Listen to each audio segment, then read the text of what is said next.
In the autumn of 1992, the quiet suburban enclave of Shaker Heights was unsettled by the disappearance of 19-year-old Amanda Craig.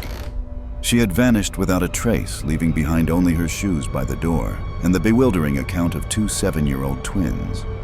But 29 years later, when Sarah Chen stumbles upon a manila envelope in her deceased mother's belongings, she uncovers a truth so devastating it would unravel the very fabric of her life and lead to the most horrifying revelation imaginable. The rental car's engine ticked as it cooled in the driveway of 2847 Fernway Road. Sarah sat behind the wheel, her hands still gripping the leather steering wheel, staring at the Tudor-style house that had haunted her dreams for nearly 3 decades. The October wind carried the scent of dying leaves and wood smoke, the same smells that had filled the air when Amanda Craig walked into this house for the last time. Sarah's fingers found the envelope on the passenger seat. Her mother's careful handwriting spelled out, "For Sarah about Amanda," across the yellowed manila surface. Inside, a photocopy of a police report she'd never seen annotated in her mother's meticulous script. Notes about alibis that didn't quite fit. Questions about evidence that had been overlooked, and at the bottom, circled 3 times in red ink, "Ask Marcus about the jazz bar." The journalist in Sarah recognized the significance immediately. Her brother Marcus had never mentioned knowing about any jazz bar connected to Amanda's case. But her mother's notes suggested otherwise, pointing to threads that had never been pulled, connections that had been dismissed too quickly. A dog barked somewhere down the street. The sound echoed off the neat rows of houses, each one maintaining the careful facade of suburban respectability that had defined this neighborhood since the 1920s. Sarah knew that facade well. She'd grown up here 3 streets over, close enough to walk to Amanda's house through the interconnected backyards and tree-lined alleys that made Shaker Heights feel like a small town despite its proximity to Cleveland. She opened the car door, feeling the October chill bite through her wool coat. The Morrison house looked smaller than she remembered, its windows dark and uninviting. New owners had painted the shutters navy blue, an unfortunate choice that made Sarah's stomach clench with memory. 29 years. Long enough for wounds to scar over, for questions to be buried under the accumulated weight of ordinary life, but not long enough for the truth to disappear entirely. Sarah walked up the brick pathway, her footsteps echoing the same route Amanda had taken on October 15, 1992. The details were burned into her memory, rehearsed countless times during sleepless nights and therapy sessions. Amanda had arrived at 6:30 that evening, her characteristic punctuality noted by Mrs. Morrison as she handed over emergency numbers and bedtime instructions for 7-year-old twins Jake and Joey. The Morrisons had left for their anniversary dinner at 7:15.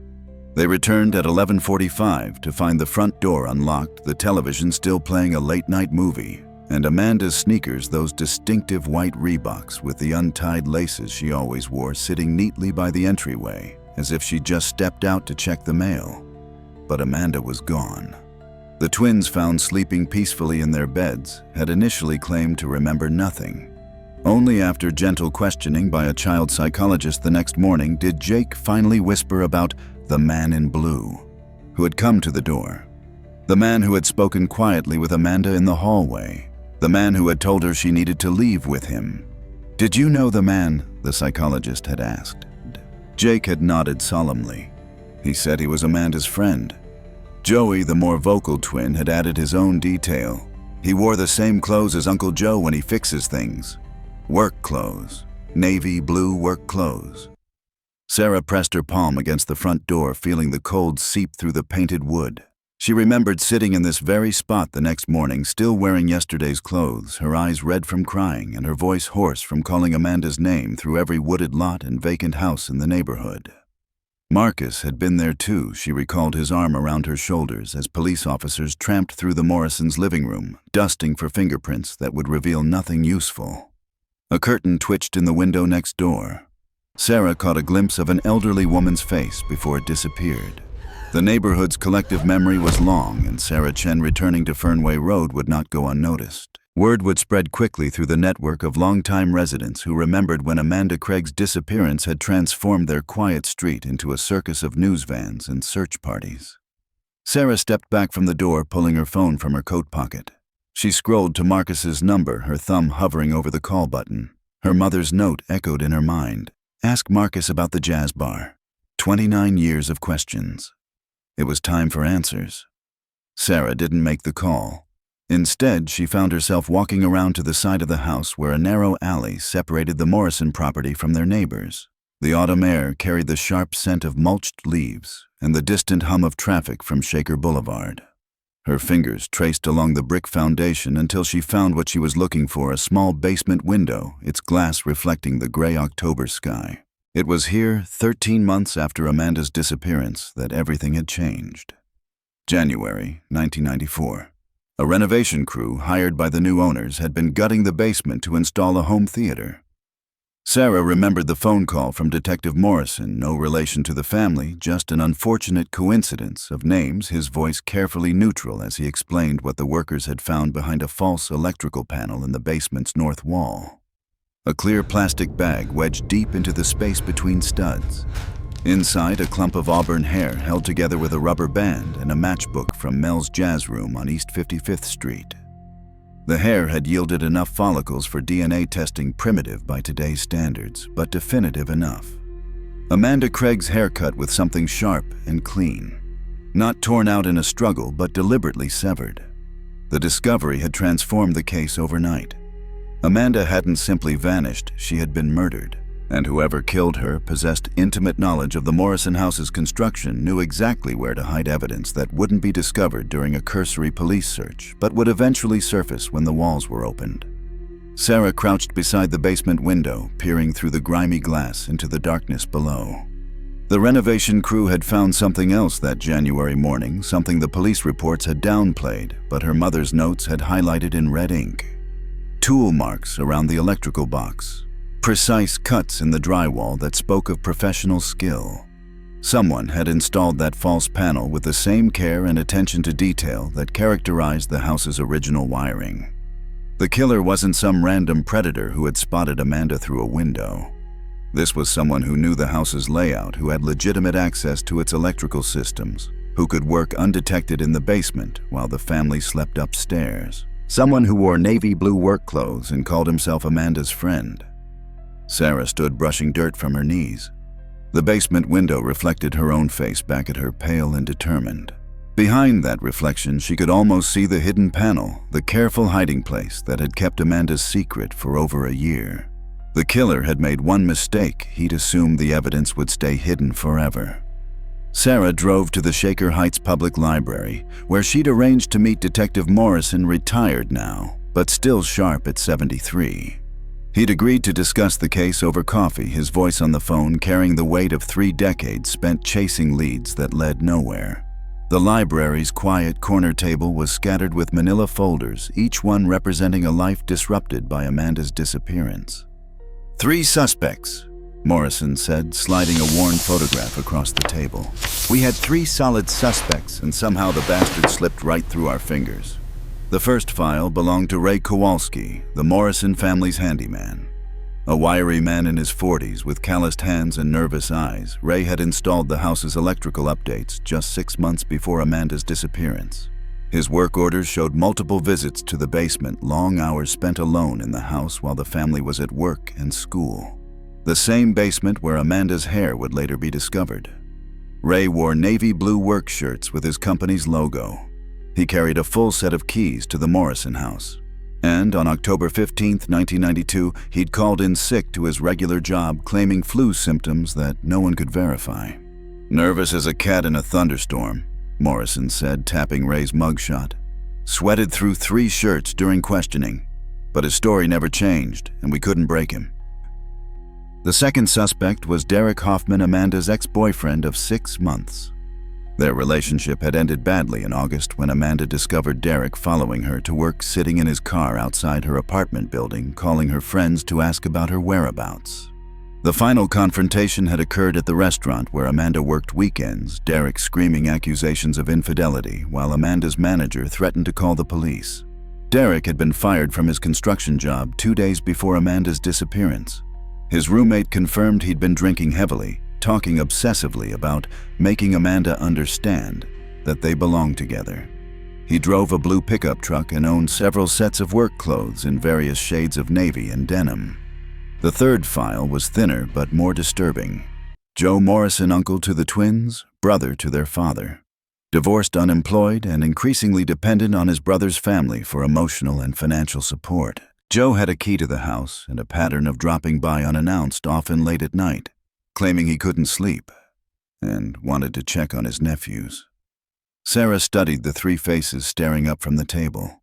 Each man had motive, means, and opportunity. Each wore the navy blue work clothes the twins remembered. Each could have convinced Amanda to open the door to trust him enough to step outside. But none of them felt right, Morrison said quietly. Ray Kowalski lived in a cramped apartment above a hardware store on Lee Road, the kind of place where the stairs creaked with each footstep and the smell of turpentine seeped through the floorboards. Sarah climbed to the second floor, Morrison's business card in her hand and questions burning in her throat. Ray answered the door in paint-stained coveralls, his hair thinner and grayer than in the police photos, but his eyes just as skittish. "You're that girl's friend," he said before Sarah could introduce herself. "Amanda's friend. I seen your picture in the papers." Ray's workshop occupied half the apartment, tools hanging in neat rows along pegboard walls.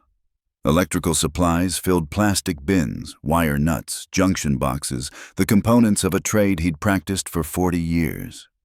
Sarah noticed his hands still steady despite his age, the fingertips stained permanent black from decades of handling copper wire. "I never hurt that girl," Ray said, settling into a folding chair beside his workbench.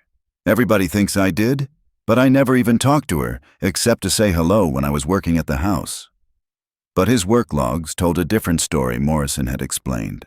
Ray had been in the Morrison basement 17 times between April and October 1992, installing new circuits, updating the electrical panel running cable for a home security system that was never completed. He knew every inch of that basement, every wall cavity, every access point that could hide evidence. "I was sick that night," Ray continued, his voice gaining strength as he recited the alibi he'd given police 30 years ago. "Had the flu so bad I couldn't get out of bed. My neighbor, Mrs. Kowalski, no relation, just the same name, she brought me soup around 6 o'clock. Stayed for an hour watching her stories on my TV because her cable was out." Sarah had read Mrs. Kowalski's statement in the police files. The elderly woman had been adamant about the timing, remembered the specific television programs they'd watched together. Ray's apartment was 15 miles from Shaker Heights, a 40-minute drive in evening traffic. If Mrs. Kowalski was telling the truth, Ray couldn't have been at the Morrison house when Amanda disappeared. "But I know what you're thinking," Ray said, standing to pace the narrow space between his workbench and the window. "You're thinking I could have hidden that evidence any time before that night, while the family was out, while I was supposed to be working." Sarah nodded. The thought had occurred to her. Ray stopped pacing, his shoulders sagging with a weight that went beyond his years. "There's something I never told the police, something I was ashamed of." He pulled a small metal box from beneath his workbench, his hands trembling as he opened it. Inside, Sarah glimpsed jewelry, earrings, a necklace, a woman's watch. "I took things," Ray whispered, "from the houses where I worked. Nothing valuable, just little things people wouldn't miss. Mrs. Morrison had this jewelry box and He closed the box quickly. "I was scared if I told the truth they'd think I was capable of worse." Derek Hoffman had aged poorly. Sarah found him at Murphy's Tavern on Detroit Avenue, his face puffy with decades of alcohol abuse, his hands shaking as he lifted a beer to his lips. The afternoon crowd was thin, mostly regulars nursing drinks and watching a basketball game on the mounted television. Derek sat alone at the far end of the bar, and when Sarah approached, his bloodshot eyes narrowed with recognition. "Jesus Christ," he muttered. "Sarah Chen. Should have known you'd come sniffing around eventually." Derek's obsession with Amanda had been legendary among their high school friends. Even after graduation, after Amanda had made it clear their brief relationship was over, Derek continued to orbit her life like a damaged satellite. Sarah remembered the phone calls, Derek's voice slurred with drink, demanding to know where Amanda was, who she was seeing, why she wouldn't return his messages. The final confrontation at Pepino's restaurant had been ugly enough to make the police report. Derek had cornered Amanda during her shift, grabbing her wrist when she tried to walk away, shouting accusations about other men, while customers stared, and Amanda's co-workers called for the manager. When security finally removed him, Derek had screamed that Amanda would be sorry that she couldn't just throw him away like garbage. "I was drunk," Derek said, now his voice thick with defensive anger. "I was hurt and I was drunk and I said stupid things, but I never would have hurt her. Not really." But Derek's roommate had told police a different story. In the days before Amanda's disappearance, Derek had become increasingly erratic, talking about making Amanda understand their connection, about showing her that other men couldn't protect her the way he could. He'd driven past her apartment building multiple times, parked outside her workplace, followed her to the grocery store and the library. "You don't understand what it was like." Derek continued his beer bottle, leaving wet rings on the scarred bar's surface. "She was everything to me. Perfect and smart and beautiful, and she acted like I was nothing. Like I didn't even exist." Sarah studied Derek's face, noting the weak chin, the nervous tics, the way his eyes darted around the bar as if expecting an attack. This was a man consumed by need, by desperate emotional hunger. But the crime itself had been methodical, carefully planned, executed with surgical precision. The killer had hidden Amanda's hair behind a false electrical panel, choosing a location that would delay discovery for over a year. Derek Hoffman couldn't wire a lamp, much less install a hidden compartment in someone's basement wall. Joe Morrison lived in a studio apartment behind an auto repair shop in Cleveland Heights, the kind of place that smelled like motor oil and instant coffee. Sarah knocked on the door marked manager and waited, listening to the sound of shuffling footsteps and a television playing too loudly. When Joe answered, she was struck by how much he resembled his brother, the same broad shoulders and receding hairline. But where James Morrison carried himself with confidence, Joe seemed perpetually hunched, as if expecting a blow. "You're here about Amanda," Joe said, stepping aside to let her enter. The apartment was neat but sparse, furnished with second-hand furniture and dominated by a wall of photographs, all of them featuring the twins at various ages. Jake and Joey as toddlers, as kindergartners, recent school photos showing them as teenagers. Too many pictures for an uncle's casual interest. Joe noticed Sarah's attention to the wall. "They're good boys," he said defensively. "Smart like their dad. I just like to keep track of how they're growing up." Sarah had read Joe's police file on the drive over. The pattern of late-night visits to his brother's house had escalated in the months before Amanda's disappearance. Joe would arrive unannounced around bedtime, claiming insomnia or depression, asking to see the twins before they went to sleep. James Morrison had grown increasingly uncomfortable with these visits, but hesitated to ban his struggling brother from the house entirely. "I know what people think," Joe continued, settling into a recliner that faced the photograph wall. "They think I'm some kind of pervert hanging around those boys, but I never touched them. I never would." The police had investigated Joe thoroughly after Amanda's disappearance. His fixation on the twins was undeniable, but there was no evidence of inappropriate contact. The boys themselves, when questioned separately by trained professionals, showed no signs of abuse or unusual discomfort around their uncle. Joe's behavior was strange, perhaps obsessive, but not necessarily criminal. "Where were you that night?" Sarah asked, though she already knew the answer from Morrison's files. Joe's laugh was bitter. "In jail, drunk and disorderly at Shooters down by the flats. Got into it with some college kids around 9 o'clock. Spent the night in a holding cell, didn't get out until the next morning when James came to bail me out." The arrest record was clear and well documented. Joe Morrison had been in Cleveland police custody from 9:30 p.m. until 8:00 a.m. the following morning. 6 officers and a desk sergeant could verify his whereabouts during the crucial hours when Amanda Craig had vanished from his brother's house. Sarah studied the photographs on the wall, noting how Joe's camera had captured the twins in unguarded moments, playing in the backyard, sleeping on the couch building with blocks in their pajamas. The images suggested access intimacy, a man who spent considerable time in the Morrison house. But Joe Morrison couldn't have killed Amanda Craig, at least not on October 15, 1992. Sarah returned to her childhood home on Moreland Boulevard, where boxes of her mother's belongings waited in the garage like archaeological layers of a life concluded. Her mother had been methodical in death, as in life, labeling each container with neat block letters, Sarah's school things, holiday decorations, important documents. Sarah found her target in a box marked family photos and mementos, a stack of journals and diaries she'd kept from age 12 through college. Her 1992 diary was bound in purple vinyl with a tiny brass lock she'd lost years ago. Sarah sat on her mother's workbench, surrounded by the smell of garden tools and motor oil, and flipped through pages of teenage observations about homework friends and the approaching end of high school. She found the entry she was looking for dated September the 3rd, 1992, 6 weeks before Amanda's disappearance. "Double date tonight. Marcus said he'd take us to that jazz place downtown that Amanda's been wanting to try. She's so excited, keeps talking about how sophisticated we'll look. I hope the bouncer doesn't card us.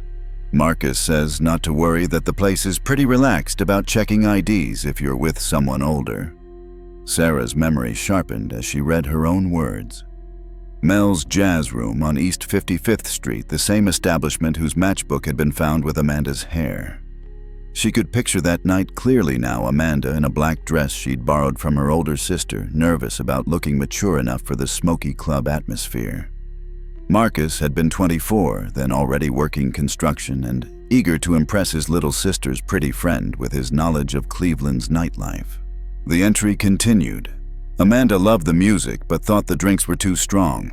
Marcus kept ordering rounds and telling the bartender we were celebrating my 18th birthday, even though it's not until November. He was being so nice to Amanda, kept asking about her plans for college and whether she liked older guys.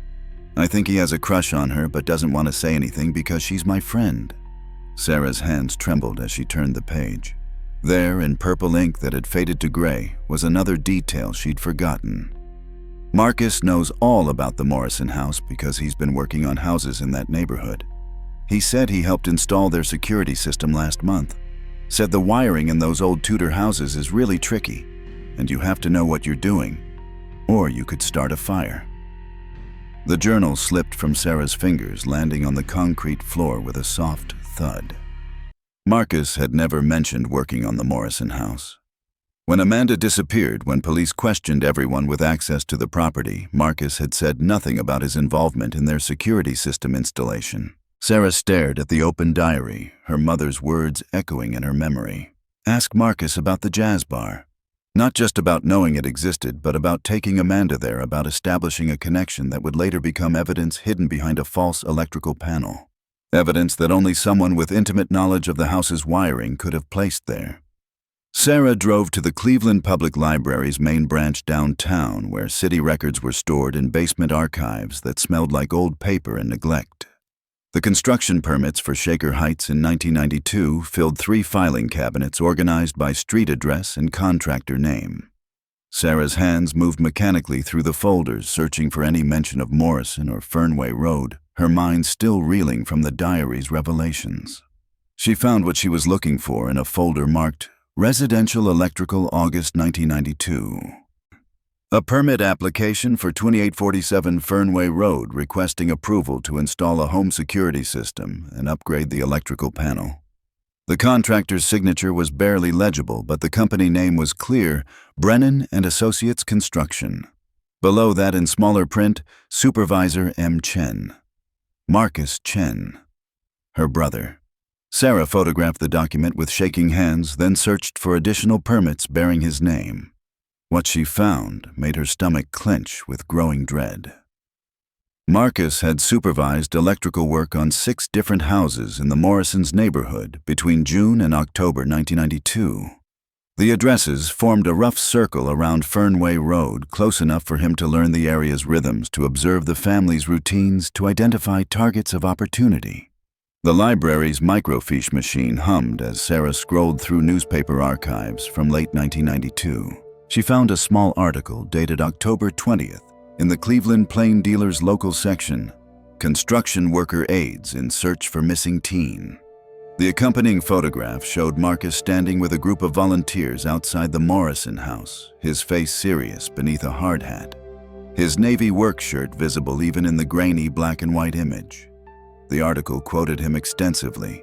"We've been working in this neighborhood for months, so we know all the hiding spots kids might use. We're checking every basement, every crawl space, every place someone might." The sentence trailed off, but the implication was clear. Marcus had positioned himself as an expert on the area's hidden spaces, the kind of person who would naturally know about concealed electrical panels and false walls. Sarah's hands clenched around the edge of the microfiche viewer. Marcus had been there from the beginning part of the search effort, offering his expertise to help find Amanda. He'd comforted Sarah during those terrible first days, held her while she cried, promised that they'd find answers somehow. All while knowing exactly where Amanda was, or at least where part of her remained. She scrolled forward to articles from January 1994, when Amanda's hair was discovered. Another photo showed Marcus among the crowd of onlookers gathered outside the Morrison house as police removed evidence bags. His expression was appropriately shocked, concerned, supportive. The perfect picture of a caring older brother devastated by his sister's friend's fate. But now Sarah could see something else in his face, something she'd missed 30 years ago, a careful watchfulness. The look of someone monitoring a situation, making sure nothing unexpected emerged from the investigation. Marcus had been watching all along, using his access to the case through Sarah's grief to stay one step ahead of suspicion. Sarah sat in her car outside Marcus's house in Lakewood, her hands gripping the steering wheel as pieces of a 30-year puzzle clicked into place with horrifying clarity. The modest ranch home looked innocent in the afternoon light, its neat lawn and freshly painted shutters speaking of a man who maintained careful control over his environment. But Sarah now saw it differently, as the home of someone who had spent 3 decades perfecting the art of appearing normal. The breadcrumbs had been there all along, scattered through years of family dinners and holiday gatherings. Marcus's uncanny knowledge of police procedure, always eager to discuss the latest developments in Amanda's case.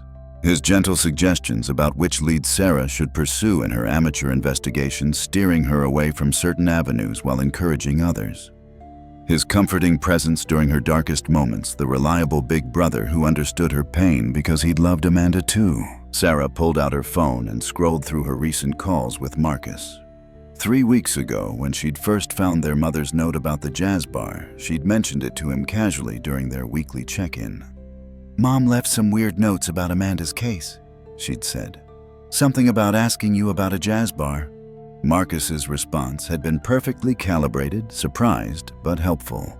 "Oh, that old place on East 55th, Mel's, yeah. I took you and Amanda there once for your fake 18th birthday, remember? I can't imagine why Mom would think it was important." His voice had carried just the right note of puzzled concern, the tone of someone trying to be helpful despite not understanding the relevance. But he'd understood perfectly. Marcus had spent 30 years knowing that Matchbook would eventually surface, planning his response for the day someone finally asked the right questions. He'd counted on Sarah's grief and guilt to cloud her judgment, to make her trust his version of events without question. Sarah thought about the electrical panel where Amanda's hair had been found.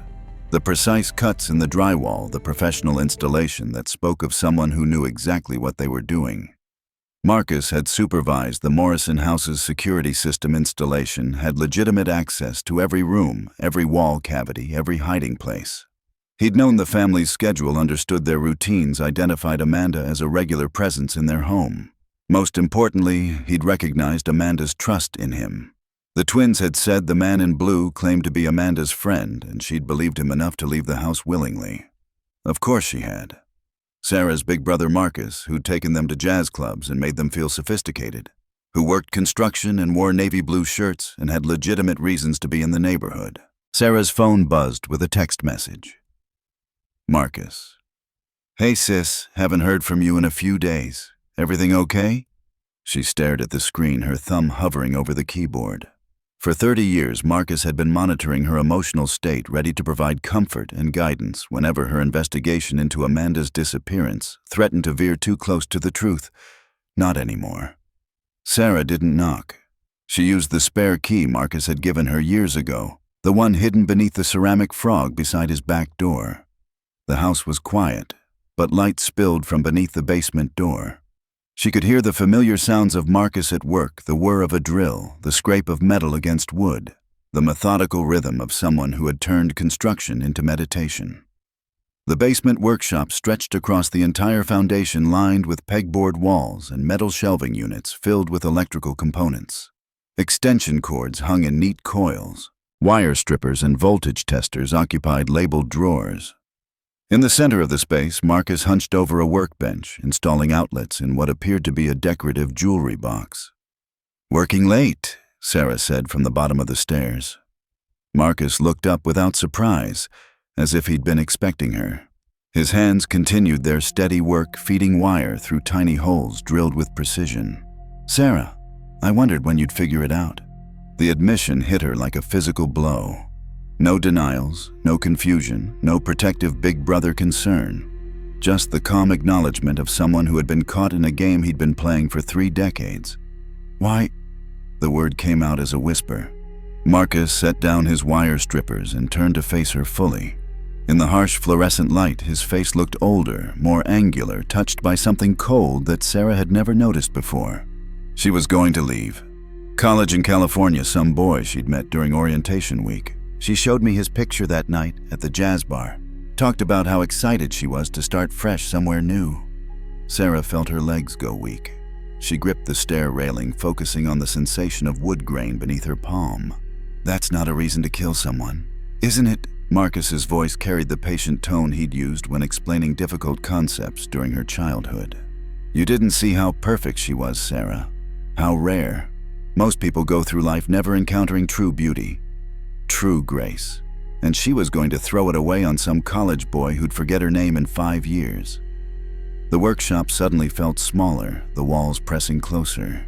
Sarah noticed details she'd missed before: the deadbolt on the basement door, the small refrigerator humming in the corner, the camping cot folded against the far wall. This wasn't just a workspace. It was a hiding place, a sanctuary where Marcus could retreat and remember. "You've been watching me," Sarah said. "All these years, making sure I never got too close to the truth." Marcus smiled, the expression grotesquely familiar. "You made it easy. So eager for comfort, so grateful for guidance. Every time you started asking dangerous questions, I'd redirect you toward safer targets. Ray and his nervous guilt. Derek and his obvious obsession. Poor Joe and his inappropriate interest in children. The matchbook. You planted it with her hair. A nice touch, don't you think? Something to keep investigators busy, make them wonder about jazz bars and mysterious strangers. I knew eventually someone would ask me about that night, so I prepared my story carefully. The protective big brother who'd taken his sister and her friend out for innocent fun." Marcus moved toward a metal cabinet in the corner of the workshop, his movements casual but deliberate. Sarah's muscles tensed, but he only retrieved a manila folder thick with photographs and newspaper clippings. Amanda's face smiled up from dozens of images, some official school photos, others candid shots taken from a distance. Pictures of Amanda walking to work, Amanda studying in the library, Amanda laughing with friends outside the movie theater. "I documented everything," Marcus said, settling back against his workbench.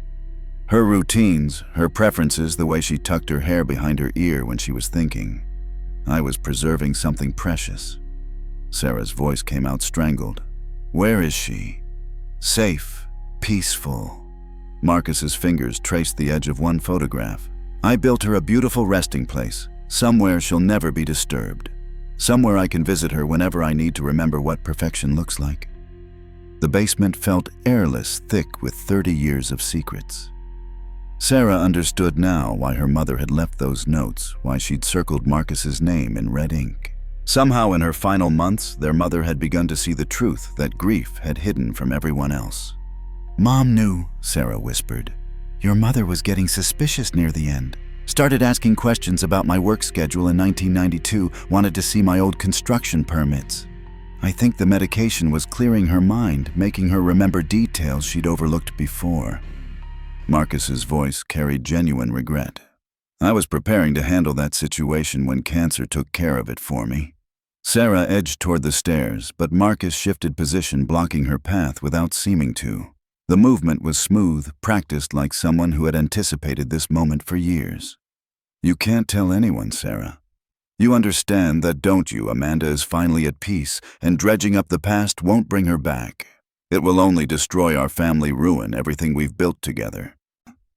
But Sarah was already reaching for her phone, her fingers finding the emergency call button she'd activated before entering the house. The 911 operator's voice was tiny but clear. "Cleveland Police. What's your emergency?" "My name is Sarah Chen," she said, her voice growing stronger with each word. "I'm at 1247 Elmwood Avenue in Lakewood. I need police here immediately. I've found Amanda Craig's killer." Marcus's face changed, the careful mask finally slipping away. For the first time in 30 years, Sarah saw her brother as he truly was, not the protector she'd worshipped, but the predator who had stolen her best friend and used her grief to hide his crime. As they moved toward a future they would build together, one truth at a time, Sarah squeezed the phone tighter in her hand. "I'm not protecting you anymore," she whispered. "Amanda deserves better." The sirens were already growing louder in the distance, carrying the promise of justice 30 years delayed. Thank you for listening to Brody's Stories. Until we meet again.